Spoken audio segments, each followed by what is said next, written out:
Vamos orar. Pai querido, não podemos entender a Sagrada Escritura sem a tua assistência. Por isso suplicamos que nos assistas neste momento. Em nome de Jesus. Amém. Amém. Veja, você só pode dar o que você tem. Portanto, quando alguém diz assim, eu vou dar meus dízimos a Deus, está falando errado, porque os dízimos não te pertencem. Como já vimos numa lição passada, os dízimos são de Deus, pertencem a Ele.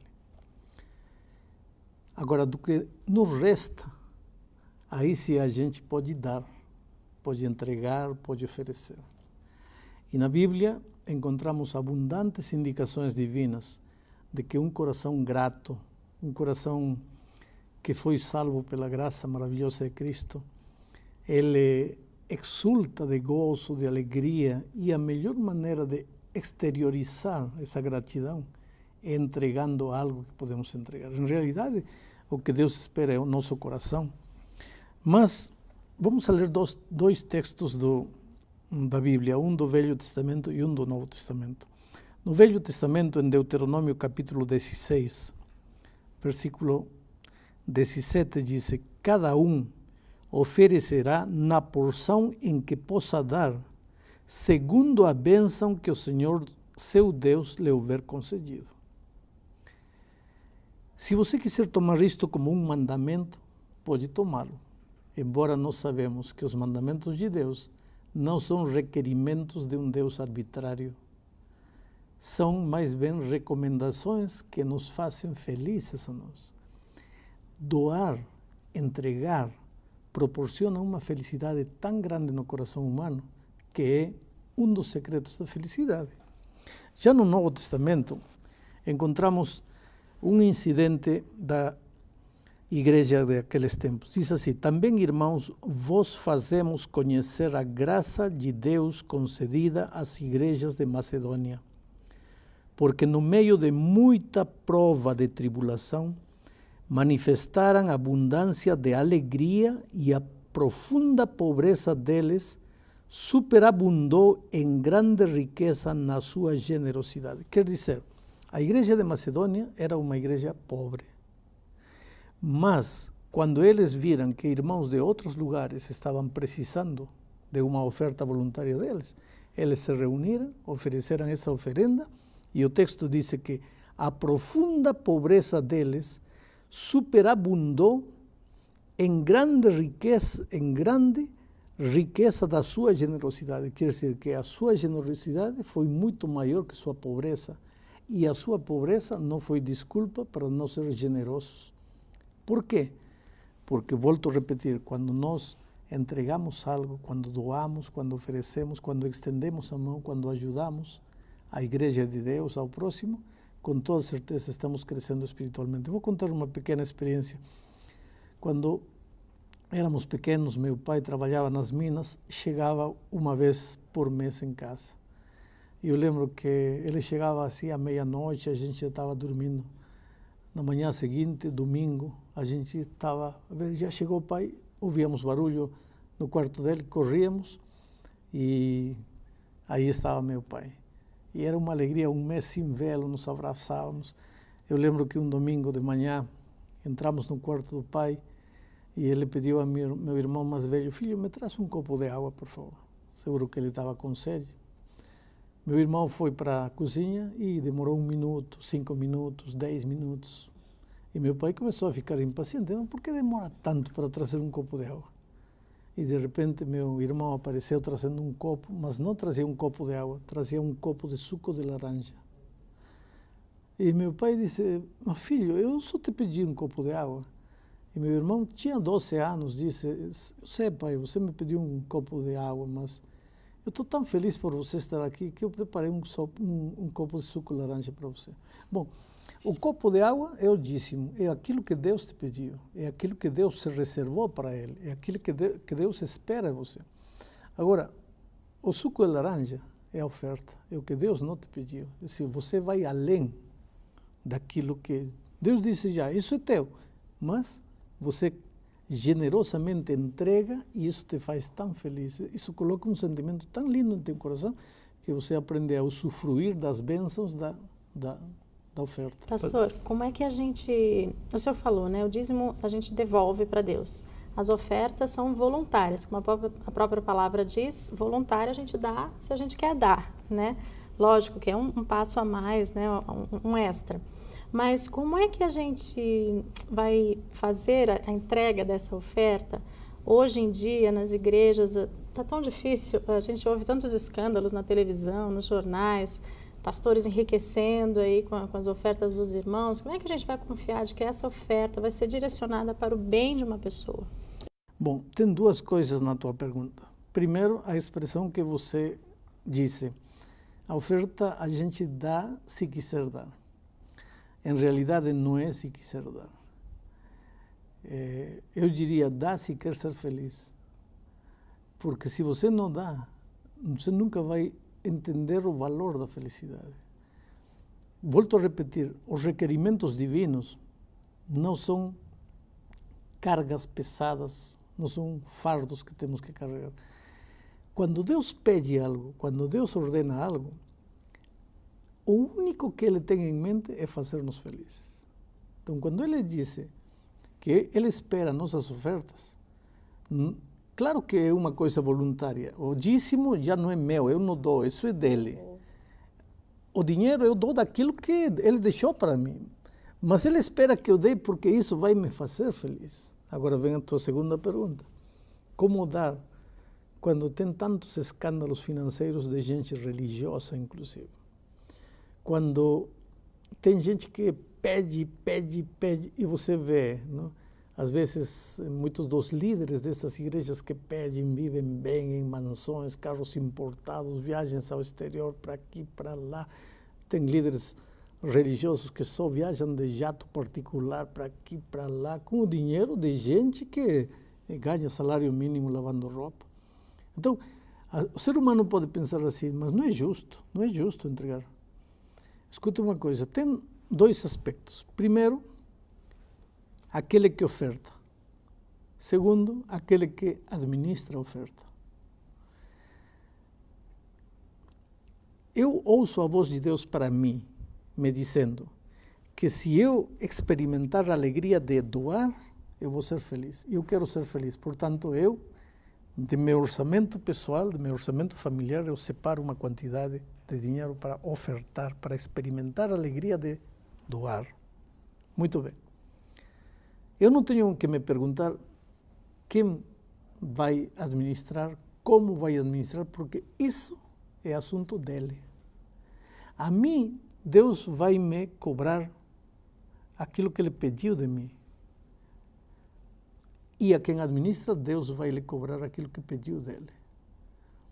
Eu, de certa maneira, sou duas pessoas numa. Porque, de certa maneira, eu oferto minha oferta pessoal, mas, de certa maneira, eu também administro dinheiro que as pessoas dão para a igreja. Um dia Deus vai me cobrar. Como usei um centavo que chegou às minhas mãos para administrar? Se eu tinha 5.000 reais para fazer uma campanha evangelística, como usei isso? De que maneira administrei? Cada um vai ter que dar conta a Deus do dom que recebeu. E o cristão age errado quando usa como desculpa a má administração do dinheiro, como desculpa para não experimentar a bênção de doar. Pastor, o senhor estava falando sobre ser voluntário, uma oferta voluntária, não é verdade? O dízimo está bem claro na Bíblia, como a gente já estudou, questão do percentual, 10%. E a oferta, existe um percentual? Como é que funciona isso? É quanto eu achar que eu devo doar? O texto que eu acabo de ler em Deuteronômio disse que cada um deve dar,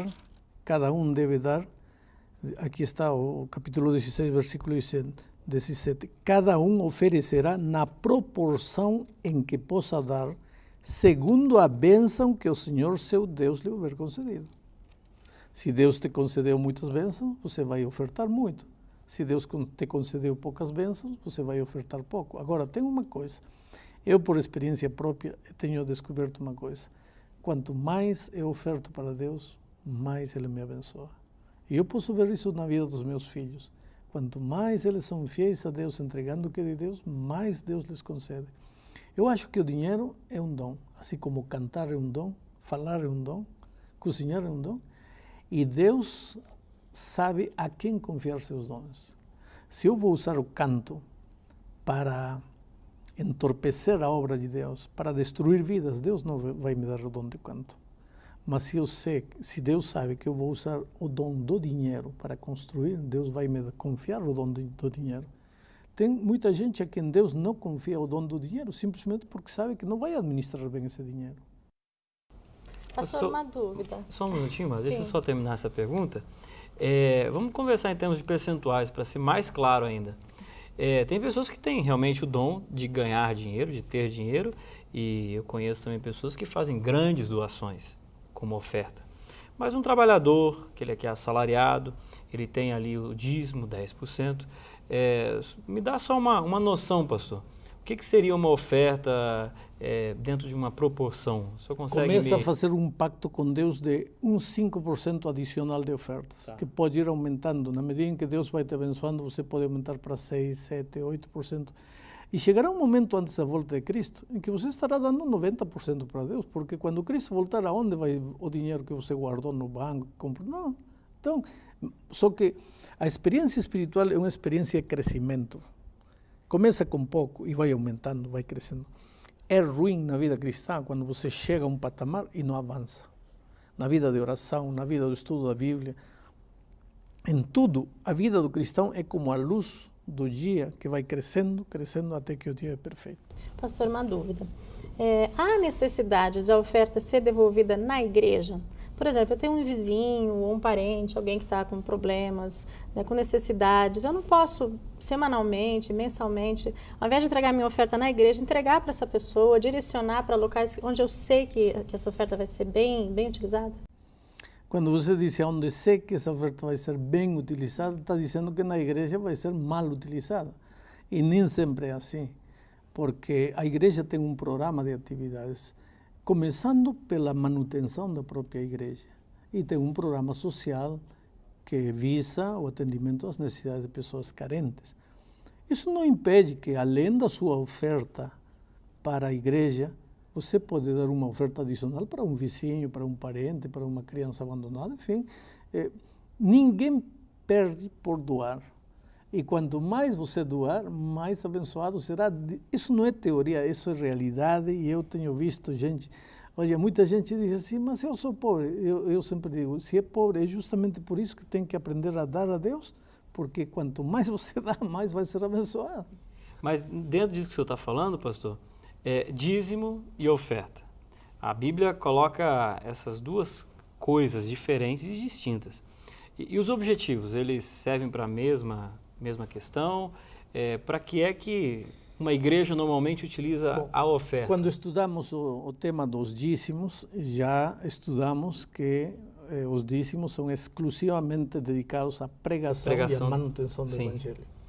As oferendas são dedicadas basicamente à manutenção da vida da igreja local, ao trabalho das missões em países mais carentes, mais necessitados, e ao trabalho assistencial da igreja com as pessoas mais necessitadas em volta da igreja local. E até que ponto, pastor, a gente pode acompanhar esse processo? Como é que a gente pode acompanhar essa utilização do dinheiro? Bom, pelo menos na igreja adventista, o membro de igreja recebe cada mês um relatório de como seu dinheiro está sendo administrado dentro da igreja. Nós temos um sistema de contabilidade e o tesoureiro da igreja entrega a cada membro, cada mês, um recibo mostrando quanto recebeu dessa pessoa e como esse dinheiro foi administrado. Agora, pastor, não significa também que para receber bênçãos eu tenho que ofertar, né? Olha, você tem que ter muito cuidado em querer comprar os favores divinos. Pois é, porque é isso que a gente vê muita gente oferecendo hoje em dia, no rádio, na televisão. Se você dá muito, a gente fica preocupado com essa relação. Você recebe muito. Até que ponto... há uma verdade e uma mentira. É verdade que se você dá muito, vai ser muito abençoado. Isso é uma verdade contundente, não tem como negar essa verdade. Agora, cuidado com o que motiva tua ação de doar. Porque se você começar a dizer, estou falido aqui, acabado, preciso de dinheiro, então vou entregar para que Deus me dê. Não, você vai quebrar a cara porque não vai receber bênção nenhuma. O doar não é um ato, é uma atitude do coração. Você reconhece que Deus é teu Deus e Deus é dono de tudo que você tem, por isso você devolve o dízimo para Ele. E você está tão feliz porque Ele te ama, porque Ele faz maravilhas na tua vida, que você doa suas ofertas para Ele. É um ato de gratidão, de louvor, de adoração, de reconhecimento que você é criatura e Ele é Criador. Agora, a consequência disso, claro que é bênção de Deus, porque Deus não encolhe sua mão, Deus está disposto a dar. Outro dia encontrei na traseira de um caminhão uma frase que dizia: eu não sou dono do mundo, mas sou filho do dono. Isso é uma grande realidade. Você é filho do dono deste mundo. E se Deus vê que em teu coração há reconhecimento pelo fato de Ele ser Criador, de Ele ser teu Pai, claro que Ele não vai deixar o seu filho abandonado. Você vai ter as melhores roupas, as melhores casas, os melhores carros, porque você é filho do dono deste mundo. Se referindo, pastor, a uma classe de igrejas, recentemente eu escutei a expressão teologia da prosperidade.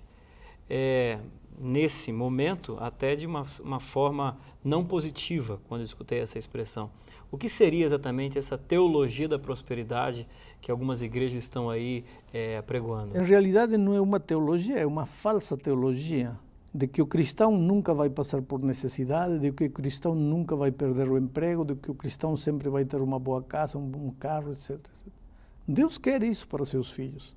Mas Ele diz que nós estamos neste mundo. Enquanto estivermos neste mundo, muitas vezes a dor vai tocar nossa vida. O desemprego vai bater a porta de nossa casa. Muitas vezes vamos a ser demitidos do emprego por causa da fé em Cristo. Isso é uma realidade da vida. E eu quero terminar este estudo falando para você. Escuta uma coisa. Jesus doou tudo que podia doar por você, a sua própria vida. O seu sangue foi derramado na cruz do Calvário. Ora, se Ele deu tudo por você, por que você não pode dar um pouco de aquilo que você tem? Eu diria que o ato de doar é um remédio, é um mecanismo, é uma ferramenta que Deus tem para nos ensinar a perder o egoísmo, a pensar menos em nós mesmos e mais nos outros. Porque sabe que quando a gente pensa só na gente, na felicidade da gente, na prosperidade da gente, nas coisas da gente, a vida torna-se tão pequena, tão insignificante, que tem muita gente milionária que eu conheço no mundo e diz: pastor, a vida não tem sentido. Quando eu deito à noite na cama não consigo dormir, não sei o que falta, não sei o que me passa. Eu sei o que te passa. A tua vida está muito concentrada em você. Você tem que tirar um pouco os olhos de você e colocá-los em Deus. Os modernos livros de autoajuda dizem: tire a energia de você, tire a força interior de você. Querido, dentro de você não há energia, não há força interior. Você tem que olhar para Cristo. É dele que vem a força, é dele que vem a energia, é dele que vem a vida, é dele que vem a saúde. Você e eu só dependemos dele. Agora, na medida em que você deixe de olhar para você, para suas necessidades, e olhe para Cristo, vai acontecer algo maravilhoso. Não vai faltar para atender suas necessidades nesta terra. E o que mais? Você vai experimentar uma felicidade extraordinária, maravilhosa, que de outra maneira talvez nunca teria experimentado. Experimente isto. Deus abençoe você.